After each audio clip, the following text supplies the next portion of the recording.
శ్రీ గురుచరిత్ర అధ్యాయం 12. శ్రీ గణేశాయ నమః. శ్రీ సరస్వత్యై నమః. శ్రీ గురుభ్యో నమః. సిద్ధయోగి ఇంకా ఇలా చెప్పారు. అప్పుడు ఆ తల్లి పుత్రవాత్సల్యంతో ఇలా అన్నది, నాయనా, నీవు లోకానికి ధర్మం చెబుతావు కదా, మరి నీవు కూడా 12 సంవత్సరములు బ్రహ్మచర్యం అవలంబించాక గృహస్థువై బిడ్డలు కలిగాక సన్యసించి లోకానికి ఆదర్శం చూపాలి కదా. ఇలా క్షణికావేశంలో సన్యాసం స్వీకరిస్తే వాసనాక్షేమవక మానవులు పతితులవుతారని శాస్త్రాలు హెచ్చరిస్తున్నాయి కదా అని బ్రతిమాలింది. అప్పుడు వటువైన నరహరి అలనాడు కపిలుడు తల్లికి జ్ఞానోపదేశం చేసిన విధంగా ఆమెకు తత్వం ఇలా బోధించాడు. అమ్మా, భౌతికమైన శరీరాలు వైభవము అశాశ్వతాలే. మరణం లేనివాడంటూ ఎవడూ లేడు. మృత్యుదేవత ఎప్పుడూ జీవితాన్ని వెంటనంటే ఉంటుంది. యువకులకైనా వృద్ధులకైనా ఈ శరీరం ఎప్పుడు రాలిపోతుందో తెలియదు. అప్పిచ్చిన వాడు తానిచ్చిన గడువు ఎప్పుడు తీరుతుందా అని లెక్క పెట్టుకుంటున్నట్లు మృత్యుదేవత కూడా మానవుల జీవిత కాలాన్ని లెక్క పెడుతుంటుంది. రాత్రి పగలు అన్నవి మానవుని ఆయుర్దాయాన్ని ఎగరగొట్టుకొని పోతుంటాయి. ఈ శరీరము, భార్యాబిడ్డలు, గృహము, ధనము, జీవితము అశాశ్వతమని మరచి అవే ప్రధానమనుకుని జీవించేవారు పశువుల వంటివారు. కనుక ధర్మాచరణం ఒక్కటే మానవుల కర్తవ్యం. అలాగాక మృత్యువును జయించిన వారు మాత్రమే నీవు చెప్పినట్లు విరామంగా జీవించవచ్చు. కానీ మానవులు కొద్ది నీరు మాత్రమే ఉన్న సరస్సులోని చేపల వంటివారు. ఆ కొంచెం నీరు ఇంకిపోయాక వాటి గతేమిటి? ఈ కలియుగములో మానవునికి 100 ఏండ్లు ఆయుర్దాయము. అందులో సకాలం నిద్రలోనూ బాల్యము పరాధీనతల వల్లను కొంతకాలము గడిచిపోతుంది. ఇట్టి జీవితంలో ప్రాప్తించే సంపద క్షణకాలం ఉండి వాడిపోయేది. కాలచక్రం గర్భంలోని పిండములను, శిశువులను, బాలులను, యువకులను, విఘ్నులను, దేవతలను, సర్వజీవులను మృంగివేస్తుంది. దేని మీదైనా మమకారం పెట్టుకోవడం ఆత్మవంచనే, దుఃఖాన్ని కొని తెచ్చుకోవడమే అవుతుంది. బయట చర్మము, లోపల మాంసము, ఎముకలు, రక్తము గల ఈ శరీరము నీటి బుడగ వంటిది. శరీరము జడము, నశ్వరము. ఆత్మ చిస్వరూపము శాశ్వతము. దానికి సుఖదుఖాలు లేవు. ఉన్నాయి అనుకోవడం అజ్ఞానం మాత్రమే. సద్గురు కటాక్షం వలన మానవుడి మాయను దాటాలి.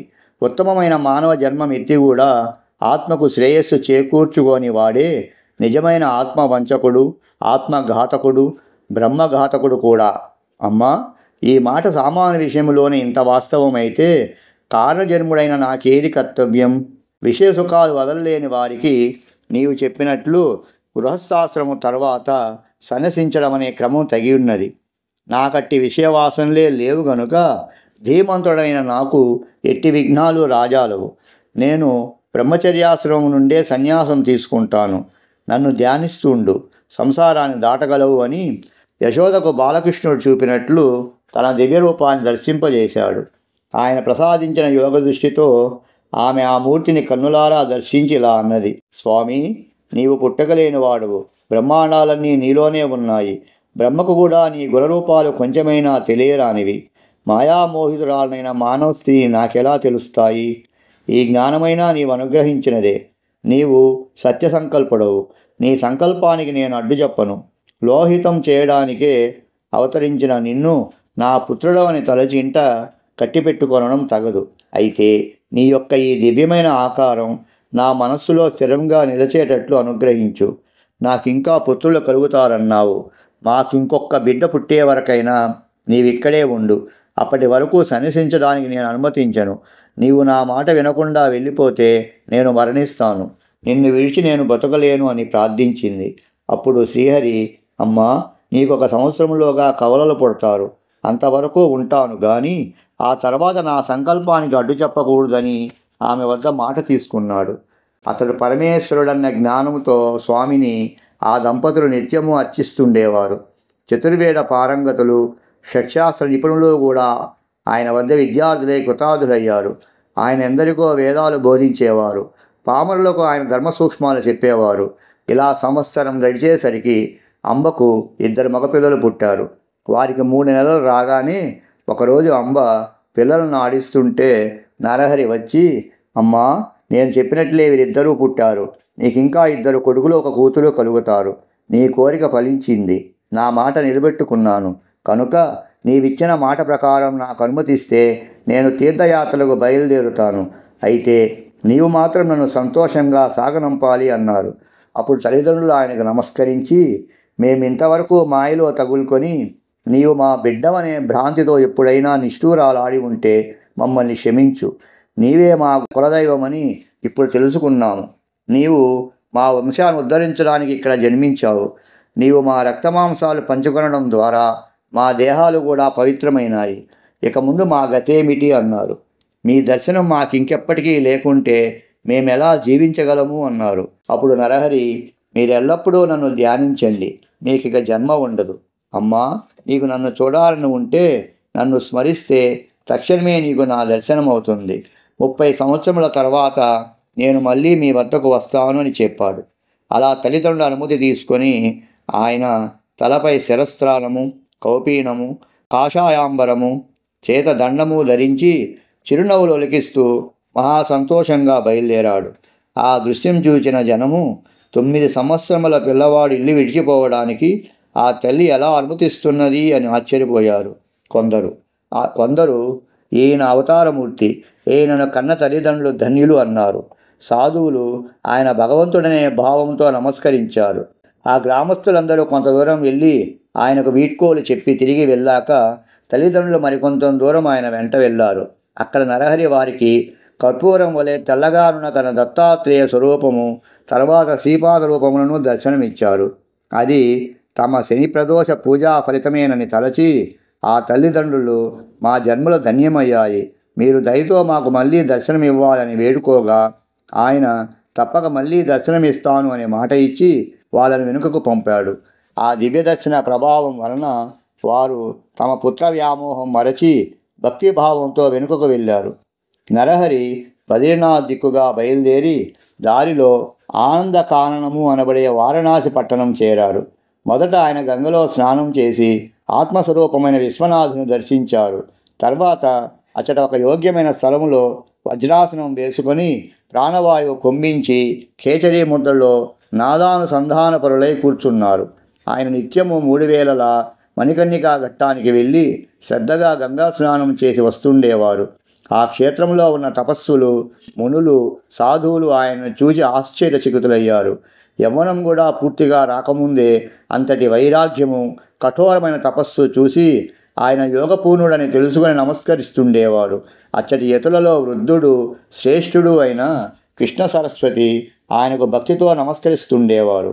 ఆయన సాక్షాత్తు అవతార పురుషుడని, సన్యాస మార్గాన్ని పునరుద్ధరిస్తాడని, ఆయన విశ్వగురుడు అయినప్పటికీ లోకోద్ధరణ కోసం మాత్రమే ఆలస్యప్రాయణ సాధకునిలా తపస్సు చేస్తున్నాడని, కనుక ఆయన వయస్సులో చిన్నవారైన జ్ఞానములో వృద్ధులే గనుక ఆయనకు యతులు కూడా నమస్కరించవచ్చునని కృష్ణ సరస్వతి చెబుతుండేవారు. చివరకు ఆ కృష్ణ సరస్వతి స్వామి ఆదేశానుసారము ఆయన శిష్యులు నరహరి వద్దకు వెళ్ళి నమస్కరించి, స్వామి, మీరు పరమేశ్వరులే గాని మానవ మాతృలు గారు. సజ్జనులను, ధర్మాన్ని ఉద్ధరించడానికి భూమిపై అవతరించారు.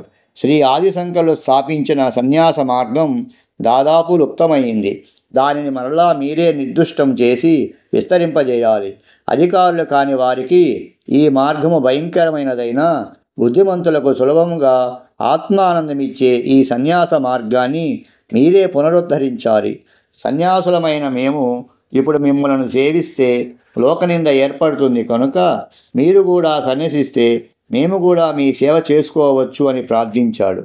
నరహరి వారి ప్రార్థనను మన్నించి సత్సాంప్రదాయ సముద్ధరణ కొరకు శ్రీకృష్ణ సరస్వతీ పాదులను గురువుగా స్వీకరించి శాస్త్ర పద్ధతిన వారి వద్ద సన్యాసం స్వీకరించారు. అప్పుడు గురువిచ్చిన దీక్షానామం శ్రీ నృసింహ సరస్వతి. తర్వాత ఆయన కొంతకాలం కాశీ పట్టణంలోనే ఉండి మానవులకు 4 పురుషార్థాలను ప్రసాదించగల వేదార్థాన్ని భక్తులకు ప్రవచించారు. అంతవరకు గురుకథను శ్రద్ధగా వింటున్న నామధారకుడు, స్వామి, నాకొక సందేహం కలుగుతున్నది. విశ్వగురుడైన శ్రీగురునికి ఇంకొకరు గురువెలా కాగలరు? గురువును ఆశ్రయించి ఆయన సాధించవలసినది ఏమున్నది అని అడిగాడు. సిద్ధయోగి ఇలా చెప్పారు.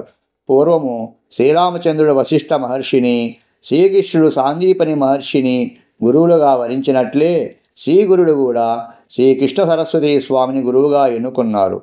ఈ గురు సాంప్రదాయం అనాది సిద్ధమైనది. దీనికి మూలపురుషుడు సదాశివుడు, ఆయన శిష్యుడు విష్ణువు, విష్ణువునకు శిష్యుడు బ్రహ్మదేవుడు. అటు తర్వాత గురు పరంపర ఇలా కొనసాగింది. బ్రహ్మదేవుడి నుండి వశిష్ఠుడు, శక్తి, పరాశరుడు, వ్యాసుడు, శుకుడు, గౌడపాదుడు, గోవింద భగవత్పాదాచార్యులు, శంకర భగవత్పాదులు, విశ్వరూపుడు, బోధజ్ఞానగిరి, సింహగిరి, ఈశ్వరతీర్థుడు, నృసింహతీర్థుడు, విద్యారణ్యుడు, మలయానందుడు, దేవతీర్థుడు, యాదవేంద్ర సరస్వతి, కృష్ణ సరస్వతి. ఈ కృష్ణ సరస్వతి స్వామియే శ్రీగురుడని ప్రసిద్ధికెక్కిన శ్రీ నృసింహ సరస్వతి స్వామి యొక్క గురువు.